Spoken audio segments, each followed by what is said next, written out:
Dans cette séquence, nous allons regarder un exemple sur les racines énièmes de l'unité.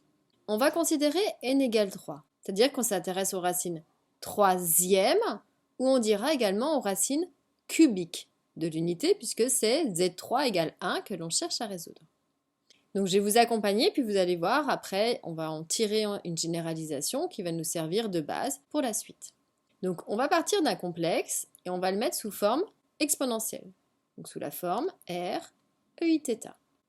Donc si on s'intéresse à z cube égale 1, ça veut dire que je vais faire r EIθ au cube égale 1. Donc le cube, il est pour tout le monde, pour r et puis pour l'exponentielle. Donc ça, c'est pareil que r au cube EIθ au cube, qui vaudra toujours 1.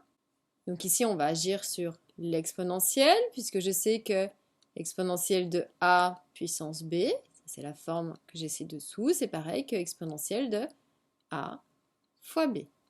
Donc ça va faire r au cube fois exponentielle de iθ fois 3. Donc oui, 3θ, qui vaudra 1. Donc j'ai deux complexes, un mis sous forme exponentielle à gauche, à droite, pas encore mis sous forme exponentielle. Donc pour pouvoir avancer, je vais mettre 1 sous forme exponentielle. EI, je vais plutôt écrire 3θ, qui vaudra 1. Mais 1, si je fais un petit cercle trigonométrique, c'est celui qui est ici à droite. Donc sur le cercle de rayon 1, donc son module va être 1. Et un argument, ça va être 0. Mais ça peut être aussi, alors là je suis plus sur une mesure principale, ça pourrait être 1 avec exponentielle de i de pi. C'est juste puisque 2π, il est à la même place que 0 sur le cercle trigonométrique. Ça pourrait être aussi 1 exponentielle de moins 2iπ.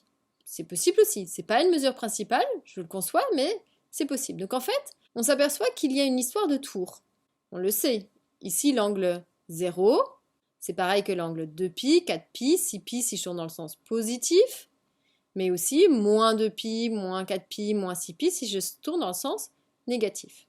Donc on va plutôt dire que les possibilités pour ce complexe qui est à droite seraient 1 exponentielle de i de kπ, avec k qui appartient à grand Z, c'est un entier positif ou négatif. Parce que maintenant je vais devoir faire mon identification.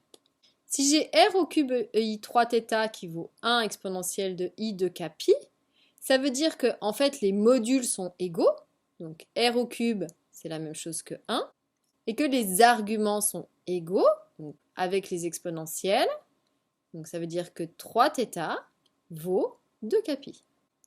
Donc j'ai un petit système à résoudre. Donc si r au cube vaut 1, sachant que r il est forcément positif, ça veut dire que la seule solution possible, c'est r égale 1. Et si j'ai 3θ qui vaut 2 kπ, ça veut dire que θ, il vaut 2 kπ sur 3. C'est-à-dire qu'en fait, ici, je me retrouve avec une infinité de solutions, puisque k, il appartient à z, de la forme z égale 1 exponentielle de i 2 kπ sur 3.